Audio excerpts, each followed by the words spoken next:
जिसके कान हों वो सुन ले, जिसकी आंखें हों वो देख ले। You can bless our ministry by PayPal link and some UPI IDs. Check the description box.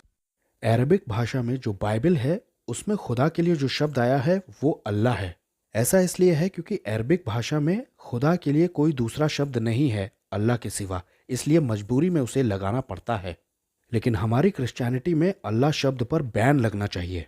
आप उसे खुदावंद खुदा यहोवा बुलाइए, अल्लाह बिल्कुल मत बुलाइए, अल्लाह शैतान है। क्या इस्लाम का अल्लाह क्रिश्चियनिटी का भी अल्लाह है? मुझे अच्छा लगता है जब मुसलमान कहते हैं तुम इजिप्शियन हो ना, मैं कहता हूँ हाँ। तुम खुद अरबिक में बाइबल पढ़ते हो? मैं कहता हूँ हाँ। तो तुम मानते हो कि अल्लाह खुदा है? क्या तुम्हारी अरबिक बाइबल अल्लाह नहीं कहती है? शब्द अल्लाह का मतलब खुदा होता है। यहाँ अमेरिका में आप कैपिटल जी लगाते हैं असली वाले खुदा के लिए, लेकिन स्मॉल जी भी आता है। आपने अगर बाइबल में पढ़ा है तो दिया रहता है गॉड्स। क्या असली गॉड के अलावा भी कोई गॉड्स हैं क्या?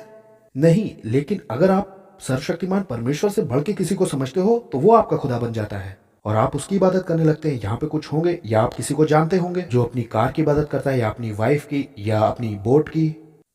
तो आप तो यहाँ संडे को चर्च आ जाते हैं, लेकिन आपका वो पड़ोसी नदी में चला जाता है नाव लेकर क्योंकि वो वर्शिप कर रहा है। लेकिन क्या अल्लाह उन क्रिश्चियंस के लिए सेम है जो इजिप्ट में रहते हैं, या उन मुसलमानों के लिए सेम है, या दूसरे किसी अरब कंट्री में भी?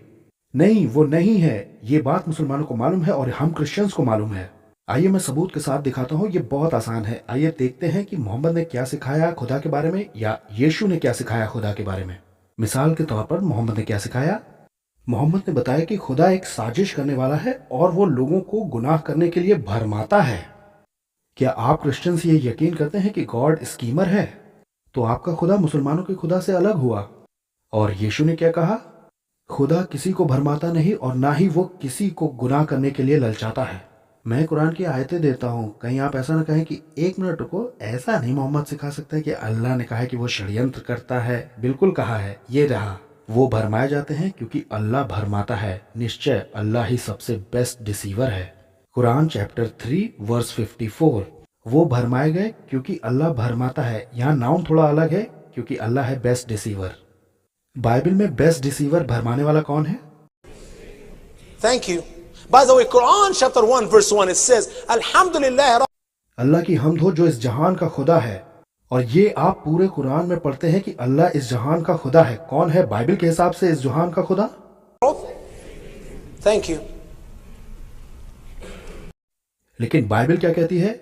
यीशु के कलाम में याकूब 1:13 में दिया है, खुदा किसी को बुराई से आजमा नहीं सकता और ना ही वो कभी किसी आदमी को आजमाता है।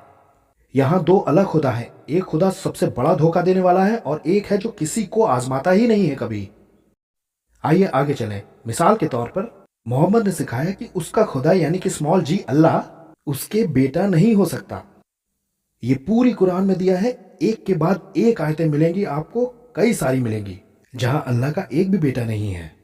लेकिन यीशु ने कहा कि वो है खुदा का बेटा। ये रही कुरान की आयतें। आसमान और जमीन इजाद करने वाले के कैसे कोई बेटा हो सकता है जब उसका कोई औरत साथी है ही नहीं? ये कुरान चैप्टर 6 101 आयत में दिया है। अल्लाह के कोई बेटा नहीं हुआ क्योंकि उसके पास कोई औरत नहीं थी प्रेग्नेंट करने के लिए। जैसे उसके पास कोई गर्लफ्रेंड हो, उसके साथ वो सो सकता हो, तब उससे बच्चा होगा, तब हो सकता है उसके बेटा। आप देख रहे हैं कितना इग्नोरेंट है मोहम्मद मसीह के बेटा होने के बारे में। उसे बिल्कुल नहीं पता था कि ये क्या है, यीशु सन ऑफ गॉड है। सच ये है कि इसके निशान पूरी कुरान में मिलते हैं, जिसमें उसे लगता था कि मरियम भी एक खुदा है। कुरान चैप्टर 5 116 आयत। ओ ईसा मरियम के बेटे, क्या तुमने लोगों को यह कहा कि तुम्हारी और तुम्हारी मां की इबादत करें खुदा की तरह मेरे सिवा?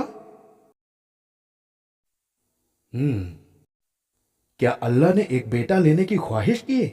वो तो किसी को भी चुन सकता है, निश्चय जिसको भी वो चाहे उनमें से जिन्हें उसने बनाया है। ये कुरान 39 आयत 4 में दिया है। अल्लाह के कुरान में कभी कोई बेटा नहीं हुआ, लेकिन ये बाइबल नहीं कहती है बाइबल के खुदा के बारे में, क्योंकि वो त्रिएक है, बाप, बेटा और पाक रूह। पढ़िए लूका चैप्टर 1 35वीं आयत। इससे पहले कि यीशु कंसीव हो, मरियम कुंवारी मरियम के गर्भ के अंदर उस फरिश्ते ने मरियम से क्या कहा? फरिश्ते ने कहा, जो पाक मुकद्दस तुझसे पैदा होने वाला है वो खुदा का बेटा कहलाएगा। आमीन बोलिए इस पे। मुझे बढ़िया लगा जब एक मुसलमान ने कहा कि मैं मरकुस की किताब पसंद करता हूँ क्योंकि उसमें यह नहीं कहा गया कि यीशु सन ऑफ गॉड है, लेकिन मत्ती, लूका, यूहन्ना में लिखा है। क्या तुमने मरकुस 1:1 पढ़ा है? मार्क 1:1 कहता है कि यीशु खुदा का बेटा है। उन्हें पता ही नहीं है वो किस बारे में बात कर रहे हैं। आइए इस फर्क को देखते हैं मोहम्मद के बीच में और मसीह के बीच में। यीशु ने अंधी आंखों को देखने वाला बनाया, मोहम्मद ने देखने वाली आंखों को अंधा बना दिया। blind, यीशु ने लंगड़ों को चलने वाला बनाया, मोहम्मद ने चलते हुओं को लंगड़ा कर दिया। यीशु ने सूखे हुए बाजू को चंगाई दी, मोहम्मद ने दूसरों के हाथों को काट दिया। यीशु ने मुर्दों को जिंदा किया, मोहम्मद ने जिंदों को मार दिया। क्या किसी का अब भी कोई सवाल है कि कौन महान है? मुझे लगता है सवाल को पूछना ही अपने आप में बेवकूफी भरा सवाल है। मैं तुलना कर भी कैसे सकता हूं अपने मालिक, अपने खुदा, अपने बचाने वाले की एक घटिया और एक बुरे इंसान से जिसे मोहम्मद कहते हैं। मैं इससे ज्यादा देखना भी नहीं चाहता। आइए मोहम्मद को देखते हैं। मोहम्मद क्या है? मोहम्मद का शरीर मदीना की एक कब्र में रखा गया है और वो आज भी वहीं है। और सारे मुसलमानों को मालूम है कि मोहम्मद की बॉडी और उसकी हड्डियां जो अगर बची भी हैं तो वो इसी कब्र में हैं। और मेरे यीशु के बारे में क्या?